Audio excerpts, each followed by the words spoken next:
오늘 우리 함께 읽고 은혜 나눌 말씀은 마태복음 16장 13절로 20절까지 말씀입니다. 마태복음 16장 13절로 20절까지를 제가 봉독해 드리겠습니다. 예수께서 빌립보 가이사랴 지방에 이르러 제자들에게 물어 이르시되 사람들이 인자를 누구라 하느냐? 이르되 더러는 침례 요한, 더러는 엘리야, 어떤 이는 예레미야나 선지자 중에 하나라 하나이다. 이르시되 너희는 나를 누구라 하느냐? 시몬 베드로가 대답하여 이르되 주는 그리스도시요 살아계신 하나님의 아들이시니이다. 예수께서 대답하여 이르시되 바요나 시몬아 내가 복이 있도다. 이를 내게 알게 하니는 혈육이 아니요 하늘에 계신 내 아버지시니라. 또 내가 내게 이르노니 너는 베드로라. 내가 이 반석 위에 내 교회를 세우리니 음부의 권세가 이기지 못하리라. 내가 천국 열쇠를 내게 주리니 내가 땅에서 무엇이든지 매면 하늘에서도 매일 것이요 내가 땅에서 무엇이든지 풀면 하늘에서도 풀리리라 하시고, 이에 제자들에게 경고하사 자기가 그리스도인 것을 아무에게도 이르지 말라 하시니라. 아멘.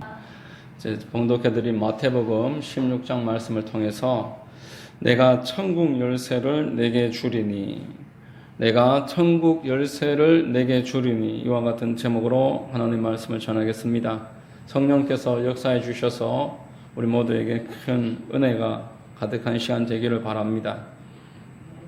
전 세계에 예수 그리스도의 복음이 증거된 지 벌써 2000년이라는 시간이 지난 오늘날에도 사람들은 여전히 예수님이 누군지를 모르고 있습니다.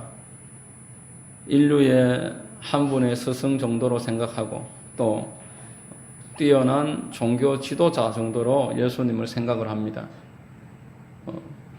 석가나 공자나 소크라테스 같은 4대 위대한 인물, 4대 성자, 이 정도로 예수님을 좋게 평가하는 사람들은 그렇게 이야기하고 있습니다.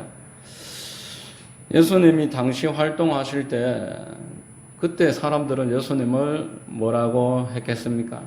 우리가 언뜻 기억을 한번 한다면은 미쳤다, 네가 귀신에 들렸구나, 그렇게 이야기를 했고, 또 내가 네 부모를 알고 네 형제 자매를 아는데 너는 지금 정신이 온전하지 않다, 귀신 들린 것이다, 그렇게 이야기를 했었습니다. 나사렛에서 그 가난한 동네에서 무슨 선지자가 날 수 있겠느냐, 예수님을 향해서 그렇게 사람들이 말했습니다. 그런데 시간이 흐르면 흐를수록 이 예수님을 통해서 말로 표현할 수 없는 기적들이 일어나기 시작하는 것입니다. 사람으로서는 불가능한 표적들이 예수님을 통해서 하나하나 일어났습니다. 맹인이 눈을 뜨고 나병이 치료되고 문둥병자와 또 중풍병자가 고침을 받고 심지어 죽은 자를 살리는 역사, 오병이어의 역사, 이런 역사들이 예수님을 통해서 일어나기 시작을 했습니다.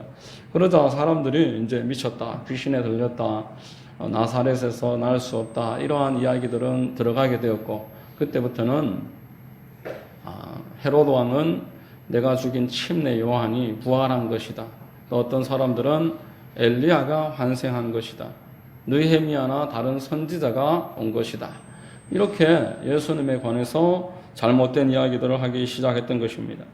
여러분, 예수님이 누구신지 아는 것은 한 사람에게 있어서 영원한 운명이 걸린 문제입니다. 예수님이 누군지 알고 모르는 것의 차이에 따라서 그의 영원한 그 장소가 달라지고 그의 위치가 새로워지는 것이기 때문입니다. 예수님을 3년 6개월이나 따라다닌 그 가룟 유다를 향해서 예수님은 네가 차라리 태어나지 않았더라면 더 좋을 뻔하였도다, 예수님을 배반한 그를 향해서 그렇게 말씀을 하셨던 것입니다. 그러므로 저는 오늘 마태복음 16장 말씀을 통해서 예수님이 누구신지, 그리고 예수님이 이 땅에서 무엇을 하시려고 사람들을 제자 삼으셨는지를 몇 가지 내용으로 말씀을 드리겠습니다. 첫 번째로 예수님은 그리스도시요 살아계신 하나님의 아들이십니다.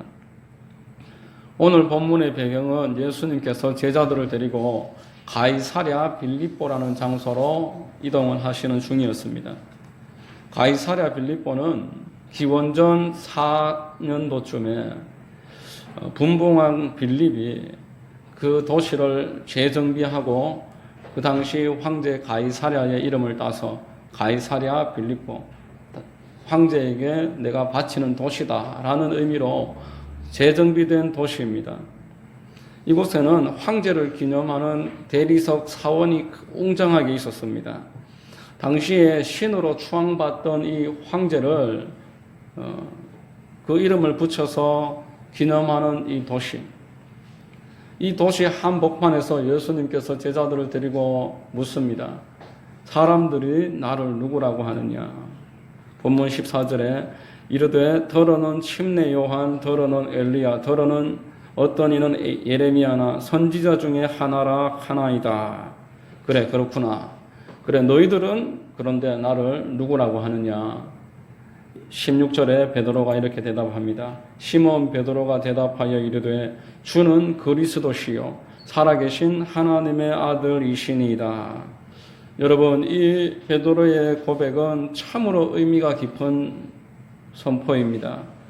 세상의 돈과 명예와 권력이 온전하게 모여있는 이 권력의 도시, 어떻게든지 아부하고 뇌물을 바쳐서 출세하고 높아지려고 하는 이 가이사랴 빌립보라는 장소에서 그 한가운데 예수님과 제자들이 어떤 몰골로 있었겠습니까? 한번 상상을 해보십시오.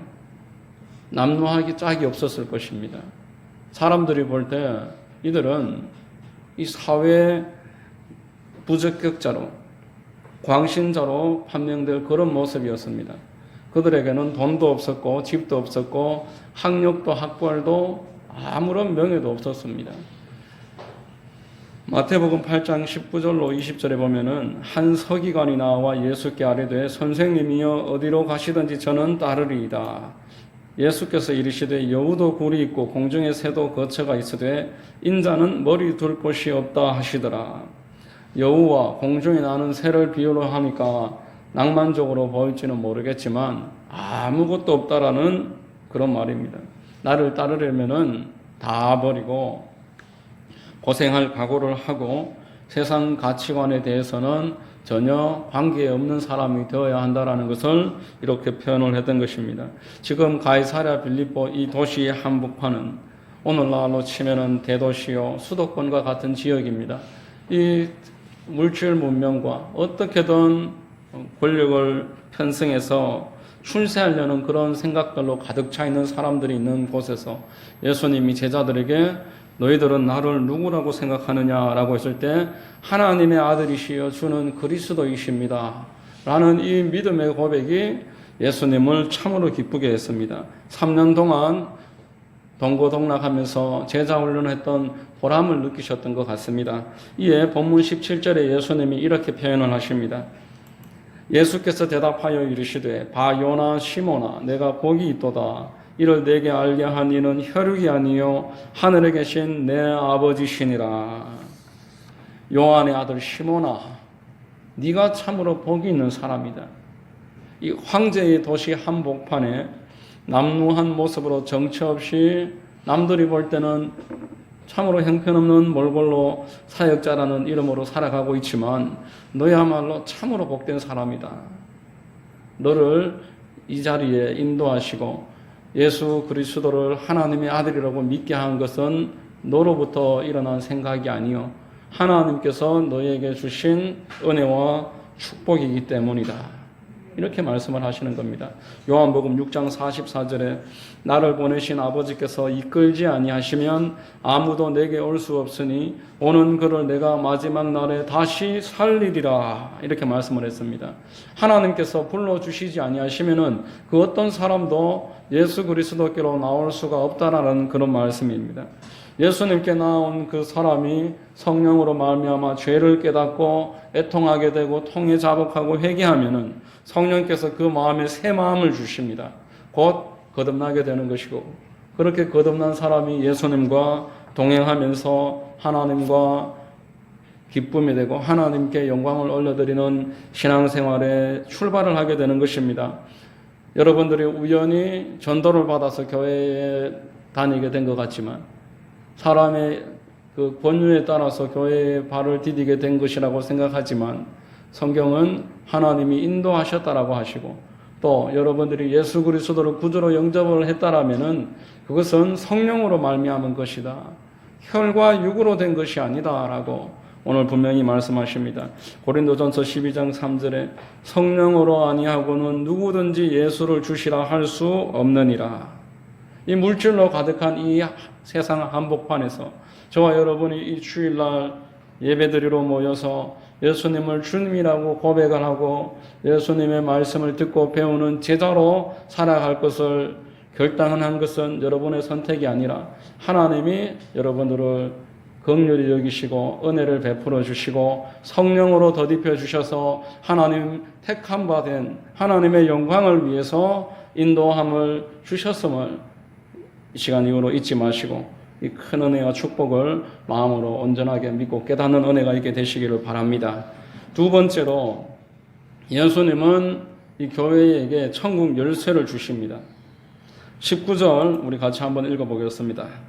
내가 천국 열쇠를 내게 주리니 내가 땅에서 무엇이든지 매면 하늘에서도 매일 것이요 내가 땅에서 무엇이든지 풀면 하늘에서도 풀리리라.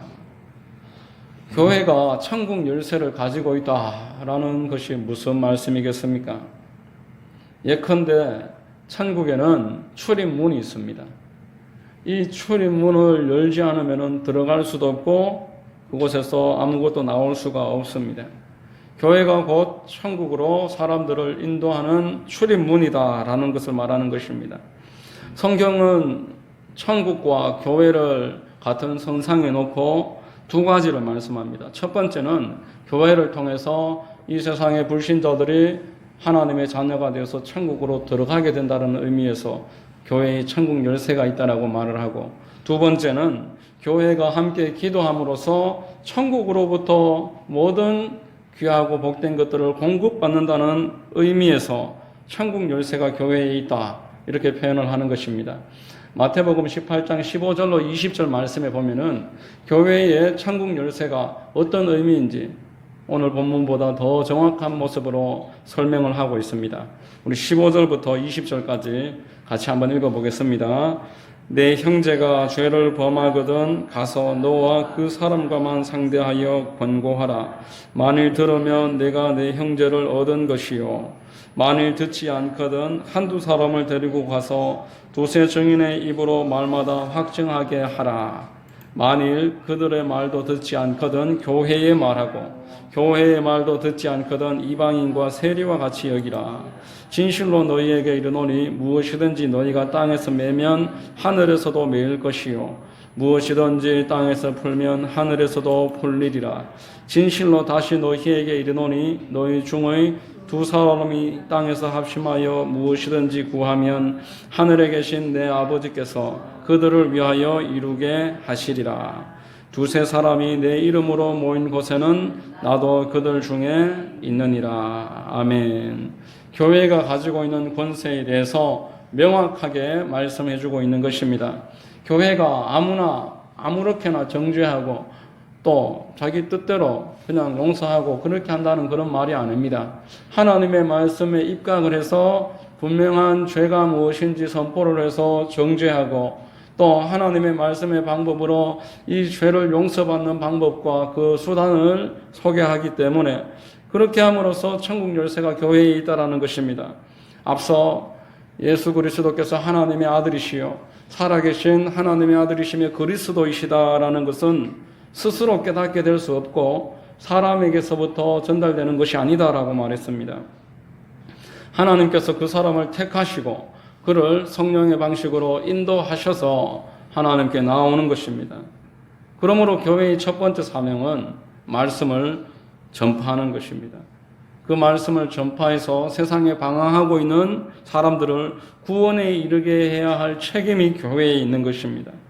이 구원의 복음을 전해 듣지 않고서 누가 스스로 깨달을 수가 없고 아무도 자기 발로 하나님의 나라 천국으로 인도함을 받을 수가 없다라는 것입니다.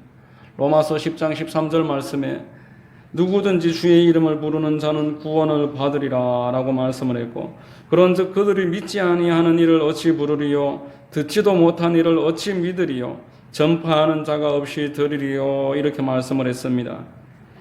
교회가 천국 열쇠를 가지고 있다라는 이런 말씀은 세상 사람들에게 복음을 전파해서 그가 하나님의 나라로 들어올 수 있도록 그렇게 인도하는 것을 말하는 것입니다. 예수님이 복음서를 읽어보면은 사람들을 긍휼히 여기셨습니다. 대단히 불쌍히 여기시고 아무리 죄를 반복해도 회개하면 용서하시기를 반복하셨습니다. 그럼에도 바리새인과 서기관들에게 대해서만은 유독 무섭게 책망하셨습니다. 왜냐하면 그들은 사람들을 천국으로 인도해야 될 그 당시에 책임이 있는 사람들이었기 때문입니다. 사람들을 천국으로 인도해야 할 말씀을 맡은 자들이 오히려 사람들이 천국으로 들어가는 길을 가로막고 있었습니다. 예수님이 하나님의 아들이라는 것을 부인을 했고 또 마귀에게서부터 능력을 받아서 귀신을 쫓는다고 예수님을 모함을 했습니다. 그렇게 함으로 천국 문을 가로막고 있었습니다. 누가복음 11장 52절 말씀에 화 있을진저 너희 율법 교사여, 너희가 지식의 열쇠를 가져가서 너희도 들어가지 않고 또 들어가고자 하는 자도 막았느니라 하시니라. 여러분, 바리새인들은 자기 자신들도 천국에 들어가지 않고 사람들이 천국으로 들어가야 할 그 길목에 가로막고 서서 천국에 가는 길을 막고 그 열쇠를 쓸 수 없도록 했던 것입니다. 그래서 예수님께 신랄하게 비판을 받았던 것입니다. 요한복음 14장 6절 말씀에 예수께서 이르시되 내가 곧 길이요 진리요 생명이니 나로 말미암지 않고는 아버지께로 올 자가 없느니라 라고 말했습니다. 교회에 천국 열쇠를 맡기셨다라는 것은 예수 그리스도의 그 이름을 길이요 진리 생명 되시는 이 예수 그리스도의 특별한 하나님의 이름 권세를 세상에 전파하라는 그런 의미가 있는 것입니다. 세 번째로 천국 열쇠를 가지고서 온갖 세상의 소중한 것들을 공급받습니다. 앞서 천국 열쇠를 교회에 맡기셨다라는 것이 두 가지 의미가 있다고 했습니다. 하나는 사람들이 천국으로 들어가게 하는 그런 열쇠이고, 두 번째는 천국으로부터 이 땅에 온갖 좋은 것들을 공급받게 하는 그런 열쇠인 것입니다. 마태복음 18장 19절 20절을 앞서 읽었지만 두 번째 요소를 다시 한번 강조해서 보겠습니다. 진실로 다시 너희에게 이르노니 너희 중에 두 사람이 땅에서 합심하여 무엇이든지 구하면 하늘에 계신 내 아버지께서 그들을 위하여 이루게 하시리라. 두세 사람이 내 이름으로 모인 곳에는 나도 그들 중에 있느니라. 지금 19절과 20절에 두 사람, 두세 사람 이렇게 표현하는 것은 교회를 말하는 것입니다. 예수 그리스도의 이름을 위해서 함께 모여있는 이 그리스도 안의 공동체, 이 공동체를 통해서 하나님이 그들이 합심해서 기도하면은 그 기도에 응답하시고 온갖 좋은 것들을 공급하시겠다 약속을 하시는 것입니다. 오늘날로 표현을 하면은 아버지가 장성한 아들에게 신용카드를 용돈 대신 만들어주고 네가 꼭 써야 하고 필요한 일에 합당한 곳에 사용을 할 수 있도록 그렇게 맡기는 것입니다. 그리고 그것이 합당할 때에 그 카드가 계속 사용될 수 있고 아버지의 계좌로부터 모든 결제가 이루어지는 것입니다. 이런 이야기를 들으면 사람들이 회의를 느끼게 됩니다. 우리가 기도를 안 한 것이 아닌데 지금까지 기도를 많이 했었는데 나름대로 기도를 했었는데 그런 말을 하는 사람들이 있으실 겁니다. 그런데 성경의 기도에 관해서 하는 모든 이야기들을 다 같이 살펴봄으로써 이 기도의 응답에 관해서 다시 한번 생각해 볼 수가 있습니다. 성경은 예수 그리스도의 모본을 통해서 기도의 모습을 아주 꾸준하게 정말 생활 가운데서 가장 특징이 기도가 되는 것을 가르쳐 주고 있습니다. 예수님은 40일 금식하시면서 기도하셨습니다. 밤을 새워서 철야 기도하셨고 새벽에 미명에 기도하셨고 온종일 기도하는 그런 삶을 사셨습니다. 그래서 그 모습을 살펴봤던 제자들이 성령을 받아라고 기다리라 하니까 그저 일상생활을 하다가 하루에 1시간, 2시간 나와서 기도하는 그런 생활이 아니라 하루 온종일 열흘 동안 성령이 떨어질 때까지 온전하게 예수님께 배운 그대로 기도했었던 것입니다. 일단 기도를 시작을 했으면은 적당하게 그저 시간 때우는 의미로 1시간 정도 그렇게 기도해보고 끝내는 것이 아니라 최선을 다해서 생명을 걸고 기도하는 모습이 반드시 필요합니다. 야고보서 5장 17절로 18절에 엘리야는 우리와 성정이 같은 사람이로되 그가 비가 오지 않기를 간절히 기도한즉 3년 6개월 동안 땅에 비가 오지 아니하고 다시 기도하니 하늘이 비를 주고 땅이 열매를 맺었느니라 라고 말합니다. 엘리야가 우리하고 똑같은 성정의 사람이라고 해서 우리처럼 기도했다라는 의미가 아닙니다. 열왕기상 18장 말씀에 보면은 엘리야가 가뭄에 비를 오게 하기 위해서 바닷가 앞에 서서 무릎을 꿇고 머리를 그 무릎 사이에 끼워놓고 기도합니다. 간절하게 기도하고 바라보니 아무런 일이 일어나지 않습니다. 또 간절하게 기도하고 다시 바라보니 아무 일이 일어나지 않습니다. 7번을 그렇게 기도했습니다. 7번은 완전수를 의미하는 것입니다. 될 때까지 했다라는 것을 말하는 것입니다. 그렇게 될 때까지 기도하니까 저 바닷가에서 사람 손만한 구름이 보이더라. 그 구름이 점차 커져서 3년 6개월 만에 비가 내렸습니다. 지금 야고보서 5장 17절 18절에서 말씀하는 것은 엘리야가 우리하고 똑같은 성정의 사람인 것은 사실이지만 그가 기도한 것은 될 때까지 포기하지 않고 정말 생명을 다해서 그 자리에서 일어서지 않고 응답이 떨어질 때까지 기도한 것을 말하는 것입니다. 만일 엘리야가 한 번 기도하고 또 한 사나흘 있다 다시 기도하고 이런 방식으로 기도했으면은 오늘 야고보서 5장에 기록되지 못했을 것입니다. 한국사에 부흥이라고 이야기하면 우리가 1907년도 평양 대부흥을 일반적으로 말을 합니다. 길선주 장로님 회계부터 시작된 이 평양 대부흥을 많이 우리가 알고 있는데 1929년도 강원도 원산에서 그와 필적할 만한 대부흥이 또 일어났었습니다. 평양 대부흥은 장로교회에서 중심된 그런 부흥이고 원산 대부흥은 감리교 목회자들을 중심으로 일어난 부흥입니다.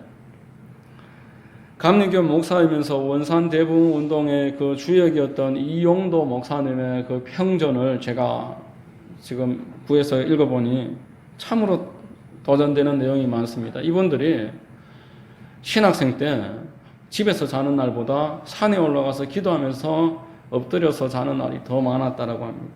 한번 기도하면은 응답될 때까지 그 자리에서 일어나지 않았다고 합니다. 원산 대부흥이 일어나기 직전에 이용도 목사님과 가까운 친구 목사님이 산에 올라가서 기도를 하는데 서로에게 이렇게 말합니다.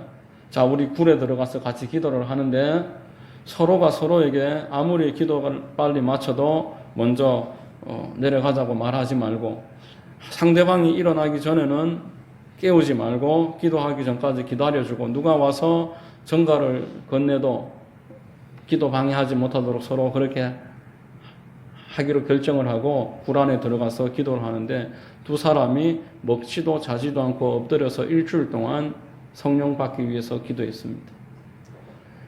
교회에서 두 사람이 무슨 일이 있나 싶어서 궁금해서 찾아 올라왔지만 그 사람들이 기도하는 모습을 흐트러 놓을 수가 없다고 하고 그냥 돌아갔습니다. 일주일 동안 금식하면서 성령 받을 때까지 기도한 것입니다. 그 성령 받고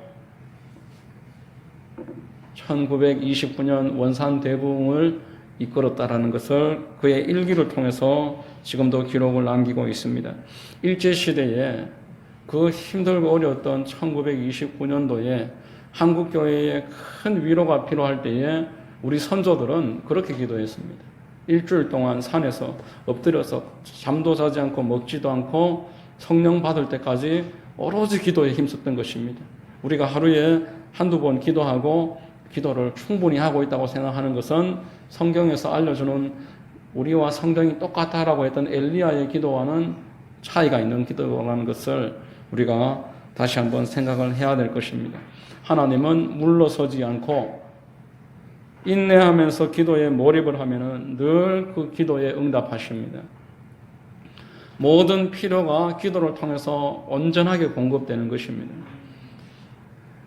그들이 기도회를 인도하는 곳에 성령의 불이 떨어지고 사람들이 회개하고 새 마음이 되고 그렇게 예수님과 동행하는 새 출발을 시작할 수 있었습니다.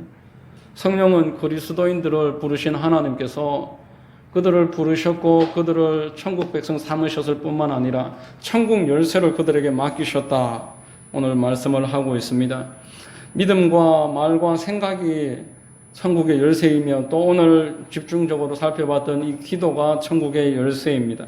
기도를 하되 끈기 있게 인내하면서 포기하지 않고 하나님 약속을 의지하여 예수 이름을 믿고 기도하면은 그 천국 문이 이 기도를 통해서 우리의 기도와 인내를 통해서 천국 문이 열려지는 것입니다. 그리하여 천국으로부터 우리에게 필요한 우리의 간구한 모든 기도의 제목들이 응답되는 역사가 있게 되는 것입니다. 여러분 오늘 세 가지 말씀드렸습니다. 하나님이 성도들을 부르셨습니다. 내가 우연히 교회에 찾아온 것이 아니라 한 분 한 분 여러분들을 택하시고 부르시고 주의 자녀 삼으셨다라고 성경에서 말씀합니다. 아무도 하나님 부르시지 않고서는 예배 자리로 나올 수가 없다라는 것을 꼭 기억하시기를 바랍니다. 하나님은 여러분들이 오늘 이후로부터 천국 열쇠를 사용하기를 바라십니다. 여러분들도 천국 열쇠를 가지고 천국에 들어가게 되는 것은 물론이고 여러분들 주변의 사람들에게 천국 열쇠를 전하여서 그들도 천국 문을 열고 들어가는 사람 되기를 하나님께서 기대하고 계시는 것입니다. 또한 천국 문을 여는 열쇠를 가지고 이 땅에서 나의 필요를 위해서 하나님이 주시는 것들을 공급함을 받는 것입니다. 다른 사람들을 위해서 기도함으로써 천국 문 여는 열쇠를 사용할 수가 있는 것입니다. 그러므로 오늘 이 천국 열쇠를 내가 내게 주리니 이 말씀을 온전히 기억을 하시고 여러분들 삶 가운데 이 그리스도인으로서의 특권, 천국 열쇠를 온전하게 사용하는 귀하고 복된 일들이 더 풍성하게 일어나는 역사가 있게 되시기를 우리 주님의 이름으로 축원드립니다. 기도하겠습니다. 참 좋으신 아버지 하나님 감사합니다.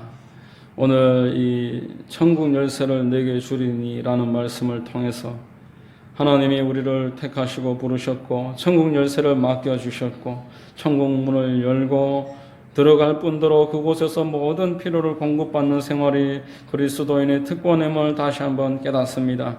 우리에게 하나님 놀라운 은혜 더하시고 다시 한번 소망을 가지고 소명을 품고 일어나 승리하는 우리 될 수 있도록 역사하여 주시옵소서. 감사드리오며 거룩하신 우리 구주 예수님의 이름으로 기도드리옵나이다. 아멘.